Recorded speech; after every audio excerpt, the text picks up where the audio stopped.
Good morning, everyone.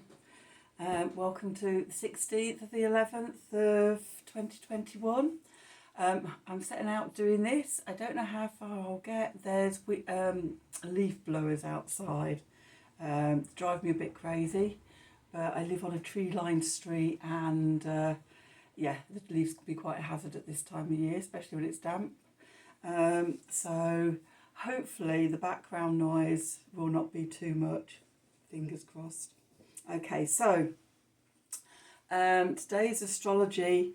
We've got the moon sextile Jupiter followed by a square to Pluto. So we could find with these transits that we start off very expansive with big ideas and things, and then there could be secrets being revealed or power play issues. Also, the sun will sextile Pluto later in the day, so we can shine more light onto the hidden areas and see what's being revealed. So squares typically in astrology are challenging. It's like sort of hitting at 90 degrees. I think they're more challenging, more difficult than oppositions, at least with oppositions, sort of your face on rather than coming at sort of 90 degrees, whereas sextiles are quite supportive aspects with planets.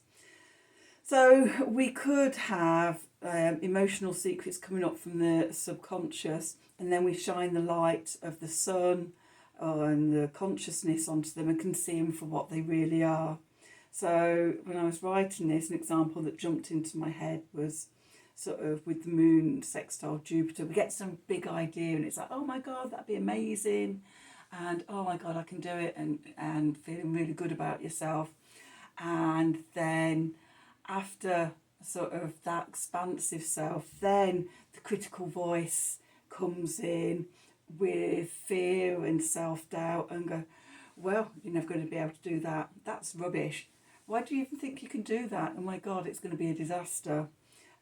Which would be the moon square Pluto. And then if we sit with those emotions, we can use the sun and consciousness to shine the light on to those negative thought patterns and behaviours. And then we can start to see what they are. They're old stories, they're old thought patterns, old behaviour patterns, the things that kept us small. Okay, and sort of often when we understand these energies and what's going on, then it becomes easier to deal with them and to move on from them. So that's the astrology for today. So let's have a look at the cards. Let's do some cards and see what the cards have to say for us on these aspects and the day in general. Okay, so we're going to start off with Wisdom of the Oracle, Colette Baron Reid. Let's see what the Oracle cards come out today and what do we need to know.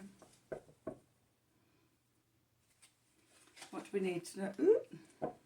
What do we need to know for the 16th of November 2021? Are there any messages from Spirit? What do we need to know for our highest and greatest good?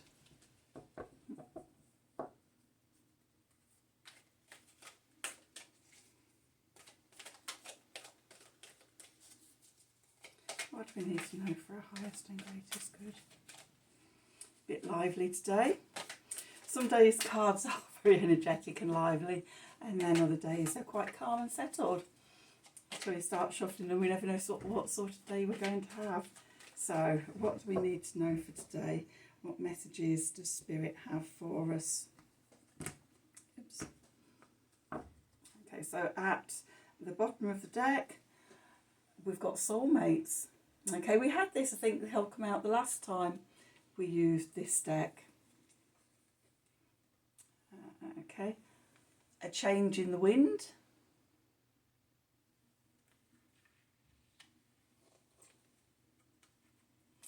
And serendipity. Okay, so these three cards, to me, what I'm getting is just what I've told you about the astrology. So, the moon sextile Jupiter, we're in harmony with ourselves and everything, or with somebody else, and everything's hunky-dory. Then something comes up, or a change in the wind, something's uncovered, or there's a power play or something, and it changes things, it unsettles us, and we're a bit sort of unbalanced or not stable in ourselves, and it's like, ooh, what's going on? Ooh, I can't do it, type of thing. And then when the sun comes in the sextile to Pluto, then we're able to shine a light on things, see things for as they are, and to come back to a place of serendipity. Okay, and knowing a bit more about ourselves. One of the things I love about following astrology and reading cards and things like that is the self-knowledge sort of that it gives you, that you can sort of start to understand these patterns and these things as they come up.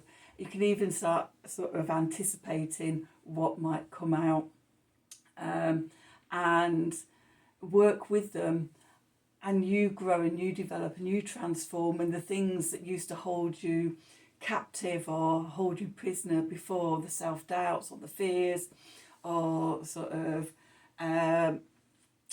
things that sort of you learn earlier in your life, you can actually shine a light on them and actually move through those energies, and hence growing and developing. So that's what I'm getting from the wisdom of the oracle cards. What do we seeing as we're talking about shining a light, let's have the Light Seers Tarot. I often want to call this deck the Light Seekers, because that sounds appropriate as well. Seekers, seers, so we're all on this journey. Okay, so what do we need to know for today, for the 16th of November 2021?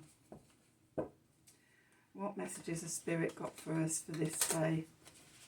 What do we need to know?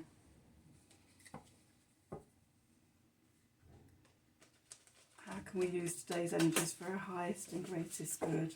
Okay. What do we need to know for today?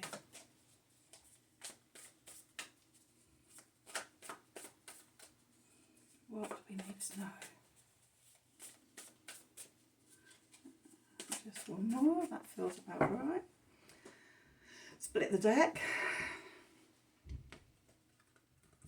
And let's see what we've got. So I'll do all the cards and then I'll show you the cards as we do the reading.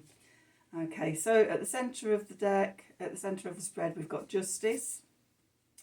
In the background, in the subconscious moon position, we've got Six of Wands. In the Mercury mind communication position, we've got the Ace of Wands. In the Venus values, love, relationships, we've got the Page of Swords. In the Sun and consciousness position, we've got the Four of Wands. In the Mars, will, drive, taking action, creativity, we've got the Chariot. In the Jupiter, or what's working for us, good luck and things like that, we've got the Page of Cups. And what's working against us or blocking us, in the Saturn position of limitations and obstacles, we have the Knight of Pentacles. And then at the bottom of the deck, we've got the Two of Wands. And I've also seen the World, which will come out, the Two of Cups, and the Death card, and the Nine of Cups. So this is just sort of giving me a bit more of a picture of the energies as we're going through them. Okay, so at the centre of the deck, where we are now, we've got Justice. And Justice is about karmic readjustment.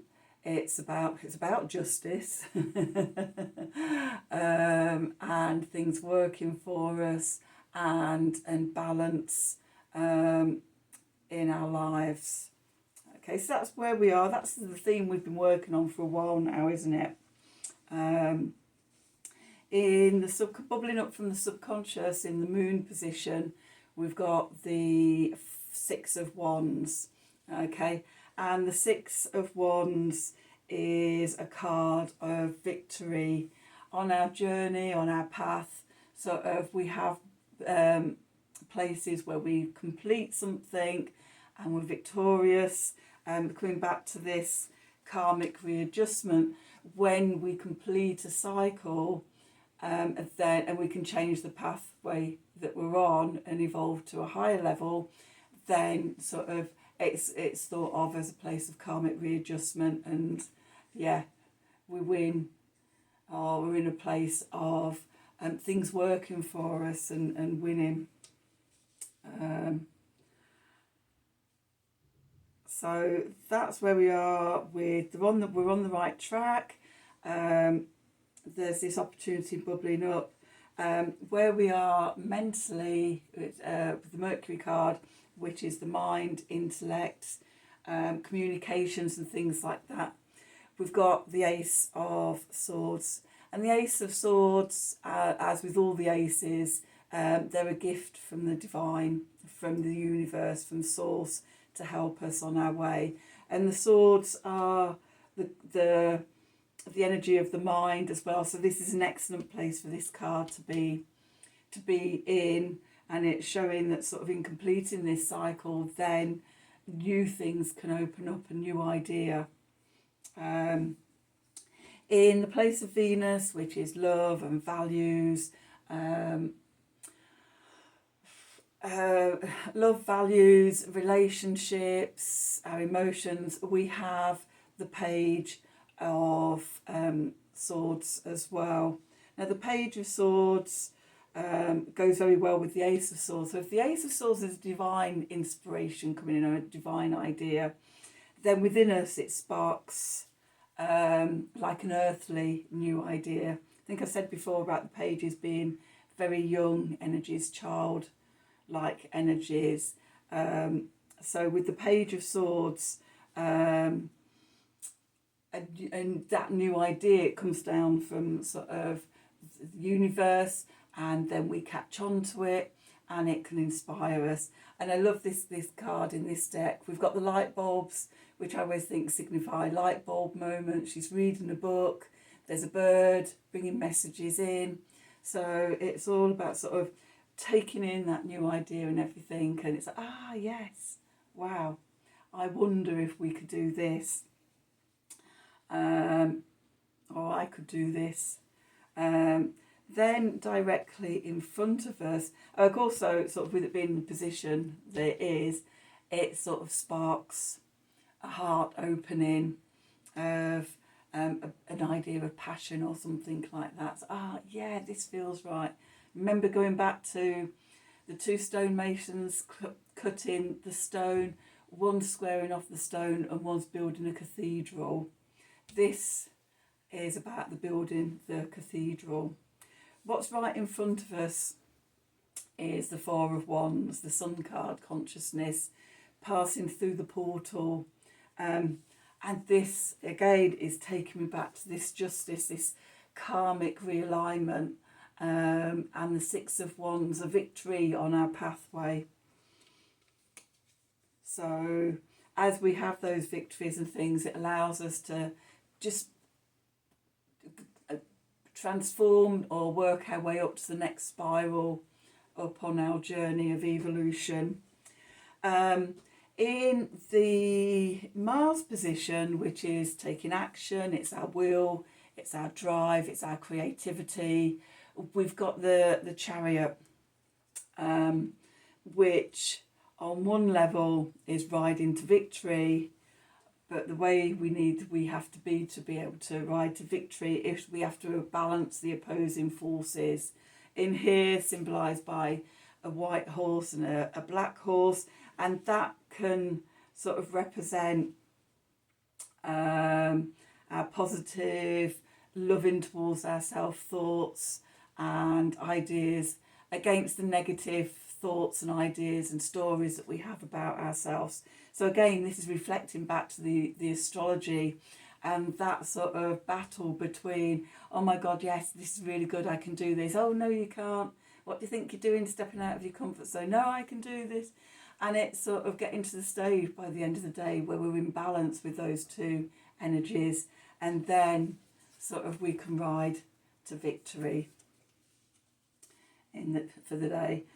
Okay, what's working for us?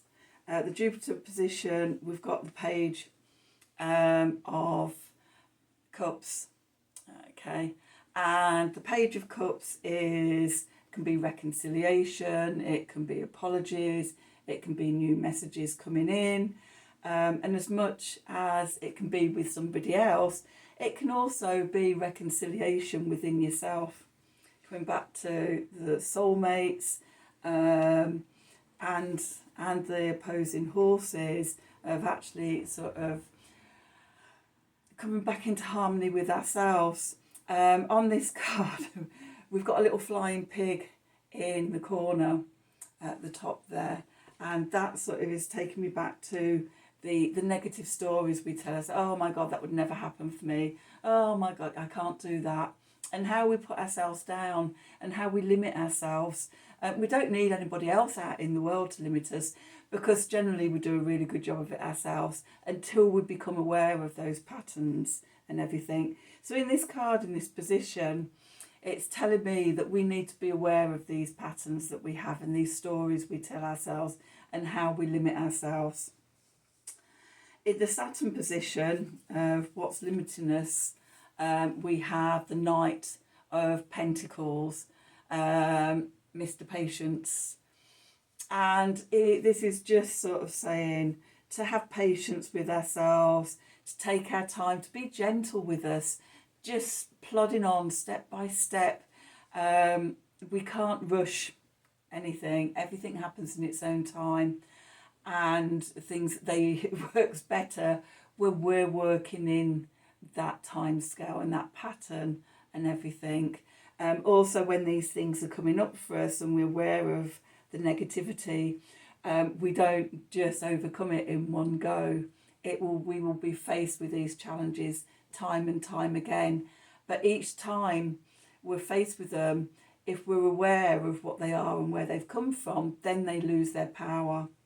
In the Chinese system of the I Ching, the metaphor they use is of waves, and the first wave could be really big and could come and knock you over, and sort of you end up under the water and under the wave. But with each wave, it's smaller and smaller, and you're more prepared for each wave. So you put your feet down and you ground yourself better. You might turn sideways so the wave doesn't hit your head face on, and things like that. And with each wave, we become more and more stabilised until we're strong enough and resilient enough that the waves don't affect us. Okay, at the bottom of the deck, we've got a bit of a story really that sort of actually ties in with this and sums this up. So the first card that came out was the Two of Wands, prospecting, looking at your options, looking at opportunities, looking out over the horizon to see sort of what might be the next step. And we can do that because we've got the world, we've completed a cycle, we've come to the end of one part of this journey, or to a place of completion on our path. And sort of as we're finishing one cycle and we're getting the karmic readjustment and we're feeling the victories of it, if we acknowledge that, and we can start looking out at where we're going next. And then we've got the Two of Cups. This can be an outside love coming into your life. It could be an outside love or a person coming in that inspires you and sparks you onto your journey. It can also be the inner journey, as well as the two horses being harmonised and coming together. So, you know, as within, so without, and vice versa. So whether that inspiration that sparks our heart opening comes from heaven, or the divine, or the universe, or it comes from earth with another person coming into our lives with a message or something. It works either way. On the theme of completion and new beginnings, we've then got death and rebirth. Okay, so as we let go of the old patterns, the old stories, etc., then we make space and we make have awareness of the new us. We can psychologically evolve, or sort of emotionally evolve, but we have to let that old pattern to be released, so it doesn't have control over us. And then we come to the beautiful 9 of Cups, which is the emotional wish card. Where do you want to go? What do you want to manifest into your life? Okay. So all the cards work together with this message of facing internal challenges or external challenges and overcoming and finding peace and being able to move on in our lives. Okay, so that's today's message. I hope you enjoyed it. If you do like these readings, then please like, share and subscribe. And if you want a personal reading from me, then if you go to the link to my email address and underneath this video and email me, we can arrange to do a reading for you. Okay, until next time, have a great day and I'll see you soon.